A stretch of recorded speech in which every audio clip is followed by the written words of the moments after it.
Good evening, everyone. I'm meteorologist Dave Snider with you on this Thursday. Thanks for joining us for Alaska weather on this 21st of November. As always, we encourage you and your community to stay up to date with your local weather information, and you can do that anytime by using this phone number, 1-800-472-0391. That is the Alaska Weather Information Line. It is free to you in Alaska, toll-free.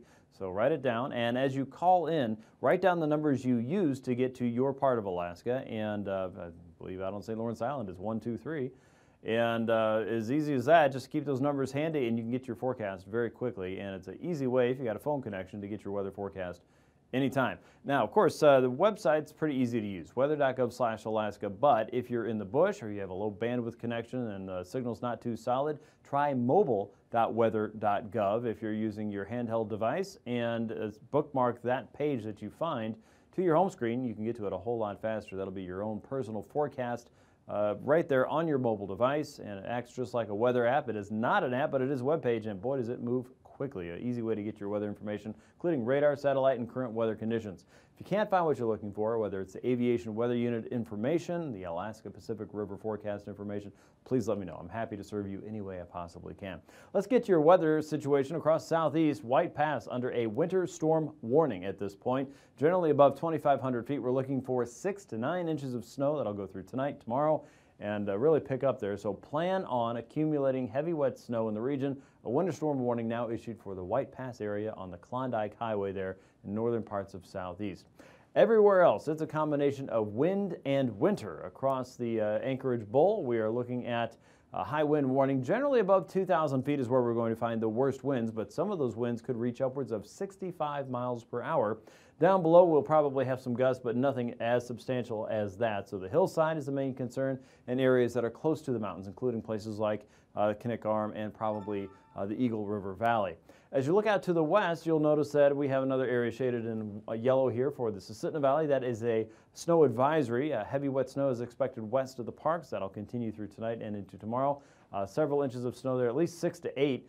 Generally west of the park's highways we go through tonight and tomorrow. A lot of moisture has been moving through that area. Everywhere else north of that is a wind situation for Denali. We expect wind gusts upwards of 65 miles per hour. All of this coming in from the south and east. That's exactly what's driving that moisture west into the Alaska Range across the Susitna as well. Across the eastern Alaska Range, still wind. Southeast winds may gust up to 55 miles per hour, which could make some driving through mountain passes pretty tricky there if the winter isn't getting you yet.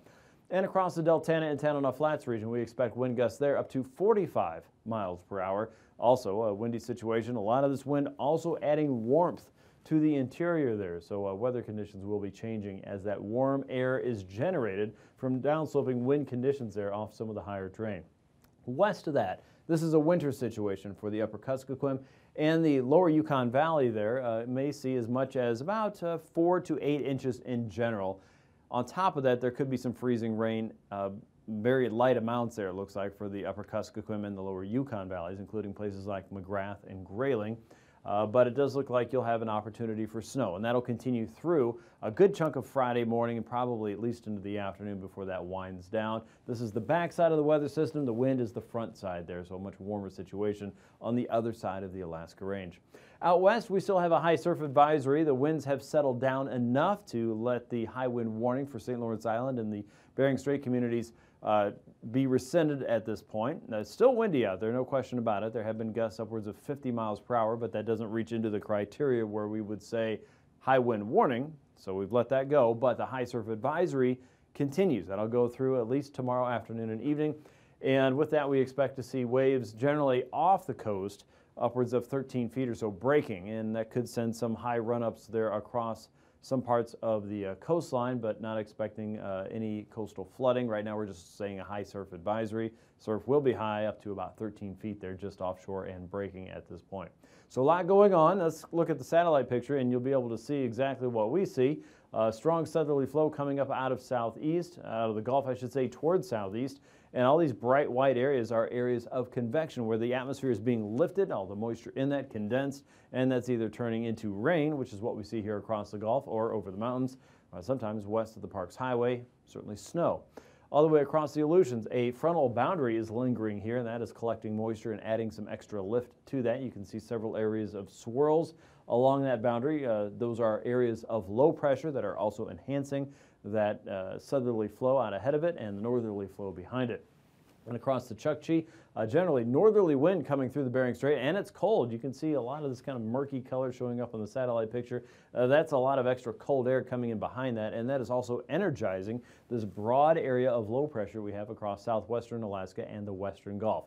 All of that is working across the Alaska Range, heading north and producing snow across the interior at times, and certainly adding some snow and wind to the north slope there. Generally a northerly flow through the Chukchi right now, and more of a south and easterly flow making its way up through the Beaufort. This entire pattern is probably not going to change substantially in the next 24 to 48 hours, maybe even longer. At this point, a front is sitting very close to the Aleutians. Out ahead of that, two areas of low pressure, one at 965 millibars, another at 968. And another area of low pressure here right across southeast at 999 millibars. Looks like storm force winds will be an issue as we go through tonight and into tomorrow for Prince William Sound, the northern Gulf, all the way out toward Icy Cape and Cape Fairweather.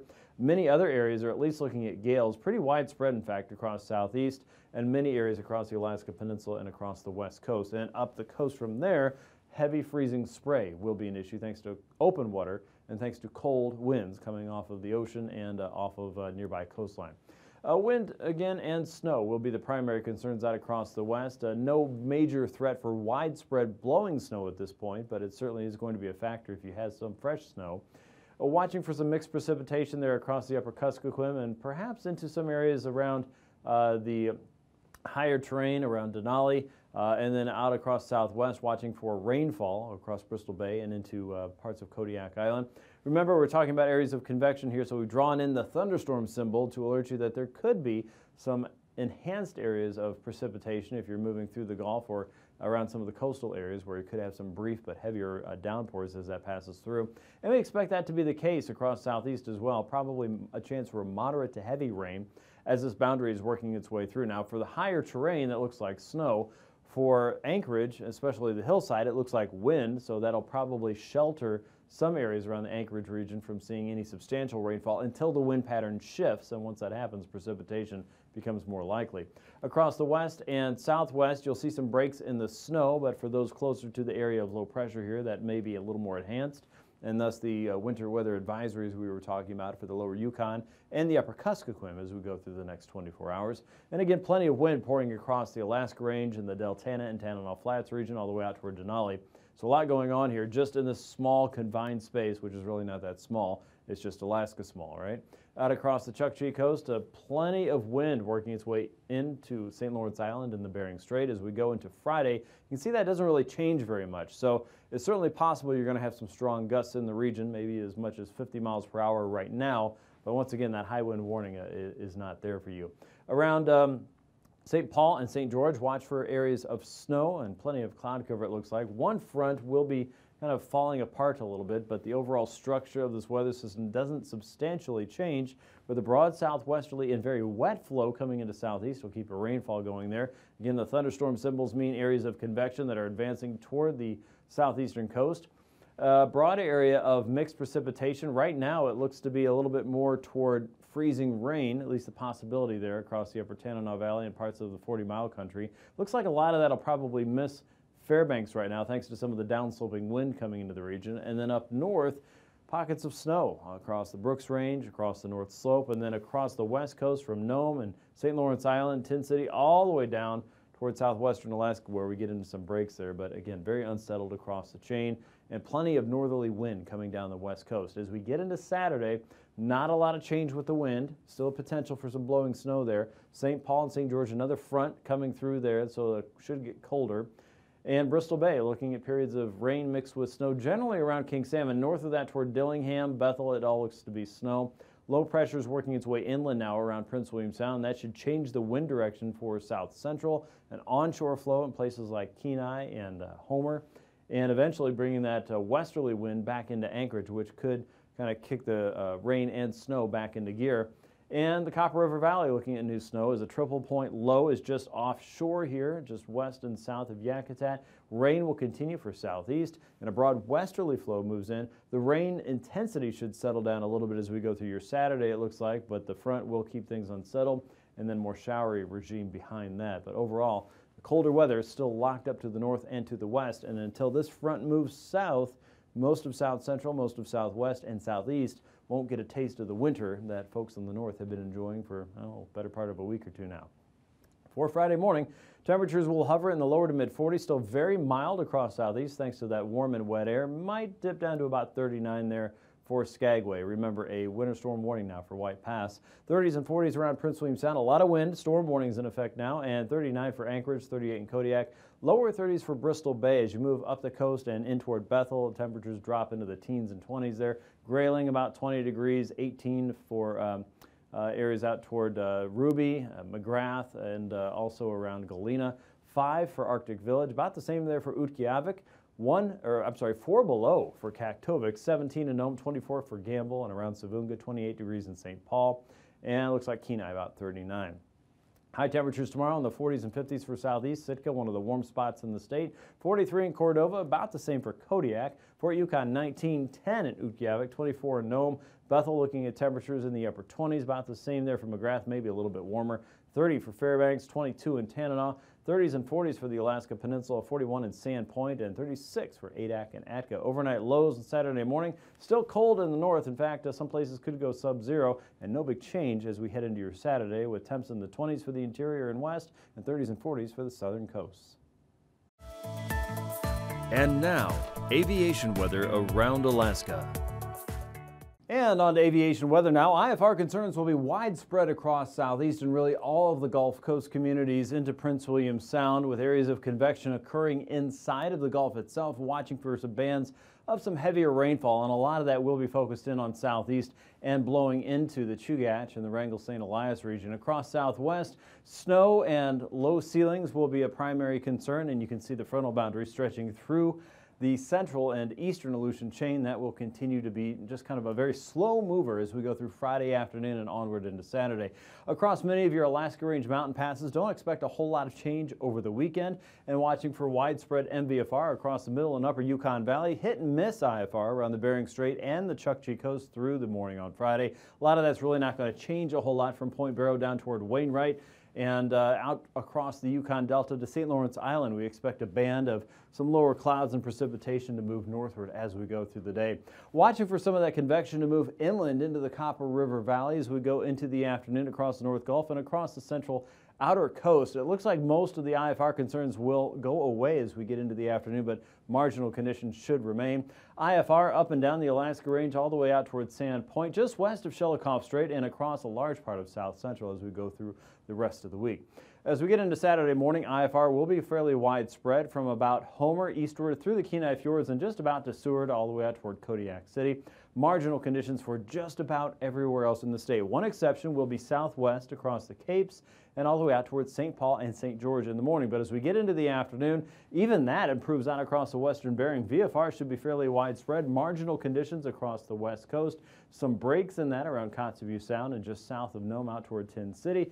And then IFR concerns linger across the Talkeetnas, especially east into the Matanuska Valley and the Eastern Brooks Range, with IFR setting back in across the north and central parts of southeast on the inside and along most of the outside, with convection continuing nearby. Here's a look at your pass conditions. And for your Friday, expecting Anaktuvik and Adigan Pass to remain at marginal levels as we go through the day. Lake Clark and Merrill Pass will hold at IFR. Rainy Pass looks to be IFR, as does Windy Pass throughout your day. Isabel Pass, instrument flight rule, and Mentasta Pass looks to be marginal as we go. Tonita Pass looking to be IFR as we go throughout the afternoon tomorrow, and Portage Pass holding at IFR throughout the day. Chilkoot and White Pass may see some improvement as we get into the end of Friday. You'll be back in IFR as we get into Saturday. Freezing levels show that surface freezing line down around the southwestern Capes, jogging just north of Lake Iliamna, dancing around the south central Chugach and then into the higher train of southeast. Notice freezing levels here across the inside passage range from 2,000 feet around Haines and Skagway all the way down to 6,000 feet around Ketchikan and Metlakatla, with the 2,000-foot line right over Homer and just north and east of Sand Point. As we get into the icing potential, a lot of different levels here, but the main focus is that there is still cold air across the northern parts of the Yukon, and freezing levels exist all the way below 8,000 feet here and across the Brooks Range, and generally hit and miss across the North Slope. You'll be finding conditions that are too cold for a lot of significant icing, and then right next door, that'll be completely different. South Central, anywhere from above 4,000 feet here across regions north of the Alaska Range to below 6,000 feet across Southwest. And then for Southeast, looking for levels above 5,000 feet here. So again, a little bit too warm down below. And then a lot of cold air and certainly some potential for freezing a little bit lower, below 10,000 feet around parts of the Northern Gulf and Kodiak Island. So a lot of changes there. Be extra careful and be aware. The jet stream has a broad trough of low pressure. Hard to miss there, sitting right across the Bering Sea. Another strong push of moisture and certainly fast-moving air coming off the north coast all the way into British Columbia. But this is the main driver right now, this very large and pronounced trough across the North Pacific and the Bering, with wind speeds there 150 to 160 knots and high pressure sitting off the west coast of North America. At 9,000 feet, that means southwesterlies are going strong into southeast, 40 to 50 knots there, southwesterlies over Bristol Bay and south central, anywhere from 20 to 30 knots, and northeasterlies coming down through the Bering Strait with winds as strong as 40 knots there. At 3,000 feet, a very similar pattern. Wind speed's not a whole lot of change there compared to the 9,000-foot level, 30 to 50 knots into southeast. Winds from the southwest over the Kenai Peninsula and Kodiak Island up to 40 knots at times. Northeasterlies coming over the Brooks Range and through the Chukchi Seacoast and all the way down the west coast, anywhere from 30 to 50 knots. And so when you put that together with turbulence there, it looks like there's still some potential for some isolated severe across southeast, especially just inside the outer coast. And that'll be below 6,000 feet. Convection will be ongoing. Considerable moderate, certainly possible across Prince William Sound with storm force winds down below. Considerable moderate for Kodiak Island and the peninsula, and out across the interior and west.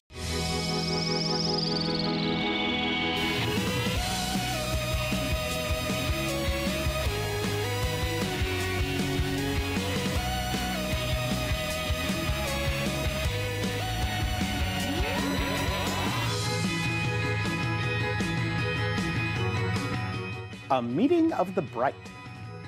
Hey there, stargazers. I'm James Albury, director of the Kika Silva Pla Planetarium in Gainesville, Florida. And I'm Dehne Regis, astronomer for the Cincinnati Observatory. We're here to help you find your way around the sky. James, I know you love conjunctions. Yep. So you better sit down for this. Okay. What are the brightest planets visible from Earth right now? Other than Earth? Yep. Well, Venus is crazy bright in the evening sky, and Jupiter's number 2, beating out the other planets right now. Well, those two brightest planets, Venus and Jupiter, are coming together just after sunset next week. That is so cool. I can barely stand it. Sit it. And I have some news for you, so you better sit down for this. Okay. Now, not only will Venus and Jupiter light up the night sky, but a slim crescent moon will join the party on none other than Thanksgiving night. Awesome. Well, this is nothing to stay seated for, so let's head to the sky. Okay, we have our sky set for November 24th, just before sunset, facing southwest. To find our two bright planets, you'll need a clear view to the horizon, so pick a spot free from trees or buildings. And while you're at it, why not take in a nice sunset? It's a great way to sit back, relax, and enjoy the daily light show. Watch how the sky slowly darkens and the colors change from minute to minute. Maybe there'll be some passing clouds that turn a rosy shade of pink. And then, about 20 minutes after the sun dips below the horizon, begin to look for our two planets. All of a sudden, one, then the other will pop out into view just above the southwestern horizon. Starlight, star bright, first star I see tonight is actually the planet Venus. And wow, it's bright. And next, look for another pinpoint of light just above Venus, and that will be giant Jupiter. They look pretty close together, but they are really millions of miles apart. Here's what's really happening. From our view up above the solar system, we can see our place around the sun. Venus and Jupiter only appear to be close together, since they are both in our same line of sight. Venus is so much closer to us at around 136 million miles, while Jupiter is a whopping 567 million miles away. As the days pass, the Earth, Venus, and Jupiter move around the Sun at different rates, so soon the conjunction will break up. But about once a year, the three planets line up like this again, and you get an amazing conjunction of the brightest planets in the night sky. Now let's point a telescope at each of the planets. First, let's check out Venus. When you magnify this bright night light, you'll see that it has a shape to it. Right now, it'll look like a gibbous moon, meaning it will almost look full. From our perspective, Venus goes through phases like the moon, although in a strange order. When Venus is farthest from us and is on the opposite side of the Sun, it looks full. When it comes around to the side, it can be a half Venus, and when it's really close to us, only about 40 million miles, it looks like a crescent. Let's zoom into Jupiter next. This is what you'd see in a normal backyard telescope. You'll see the disk of the planet and a few stripes on it. Those are the cloud tops of this gas giant planet, and they are constantly changing. If you're lucky and have a good enough telescope, you can see Jupiter's distinguishing mark, the Great Red Spot. These close-up views are from spacecraft that got a really close-up view of this mega storm. But back to the backyard telescope view. Do you see those 4 dots around Jupiter? Those are Jupiter's largest moons, Io, Europa, Ganymede, and Callisto. So look for Venus and Jupiter coming together this weekend in the evening sky. And Dean, since I promised you the moon, here's what it will look like on the 25th, 26th, 27th, and finally on the 28th, Thanksgiving night. Wow, that slender crescent moon will almost touch Venus with Jupiter nearby. That will be a sight to see on Turkey Day. And it's all there when you keep looking up.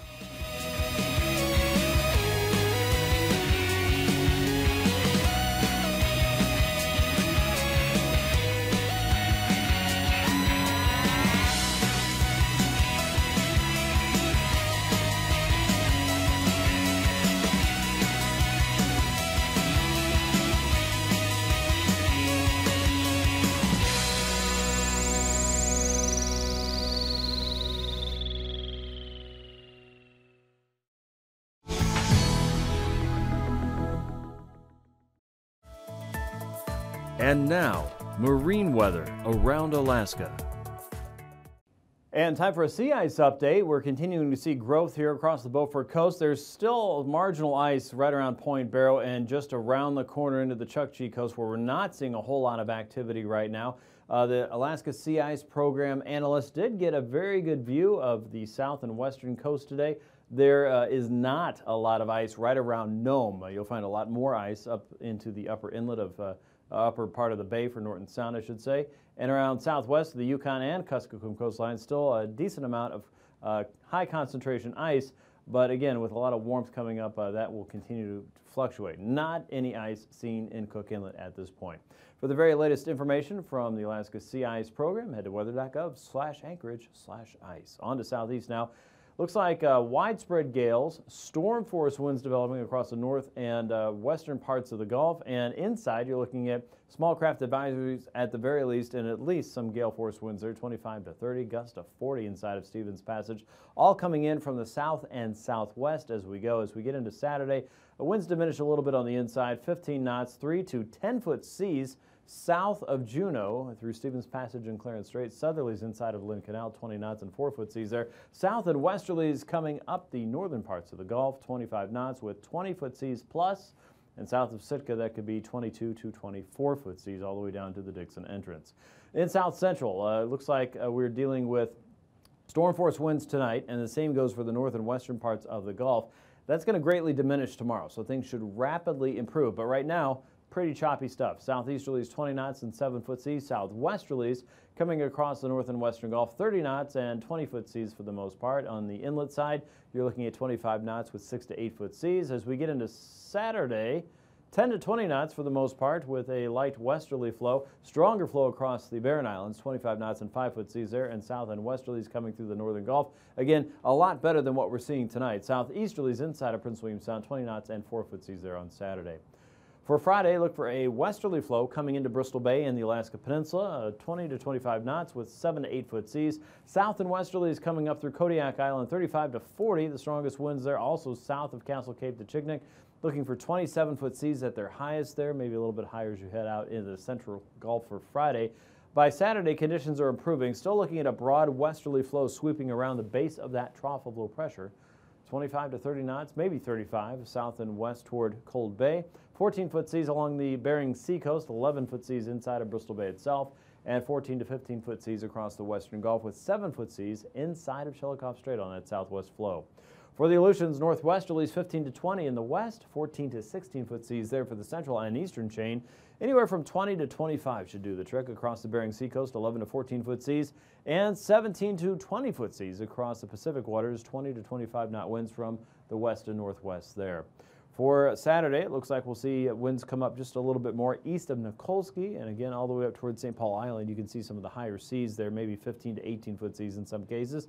But north of Unalaska and Nikolsky, you're looking at 11 to 13. Out west, winds still stay on the lighter side of the scale.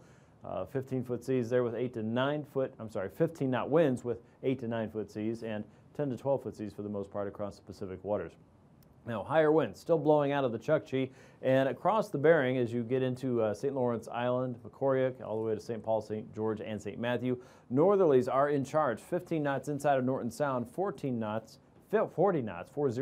around St. Lawrence Island, and you can see some of those higher seas certainly coming into the north side of the island there with minimal ice along the coast at this point. Northerlies around St. Matthew and northwesterlies for St. Paul and St. George. As we get into Saturday, winds come down just a little bit, still looking at 15 knots over the ice inside of most of Norton Sound, and 30 to 35 knots around St. Matthew all the way down towards St. Paul and St. George, with 15-foot seas, though, around the region. So, again, still running pretty high. Across the Beaufort, northeasterlies 15 to 25, still blowing over the ice until you get to Utqiagvik and Point Barrow. Northeasterlies still coming down the Chukchi coast, 30 to 35 for the most part. 40 knots, though, outside of Kotzebue Sound, 16-foot seas there. That improves as we get into Saturday. Still looking for 30 to 35 knots coming out of the north, and north and easterlies for the Beaufort with a westerly flow there right around Kaktovik and the eastern Beaufort coast over the ice at this point for Saturday. Recapping tonight's weather, winter weather advisories continue for south and west, the lower Yukon Valley and the upper Kuskokwim, looking for additional snowfall, maybe about 4 to 6 inches of snow, and looking for some light amounts of freezing rain. A high wind warning continues until 9 o'clock for the Anchorage hillside, a snow advisory for the western parts of the Susitna Valley and north, and wind advisories for some of the eastern Alaska range. These forecasts are for planning purposes only. Call 1-800-WX-BRIEF for a formal pre-flight briefing. Always file a flight plan before you go flying. The U.S. Coast Guard Auxiliary urges you to leave a float plan with a friend or the harbor master before you go boating.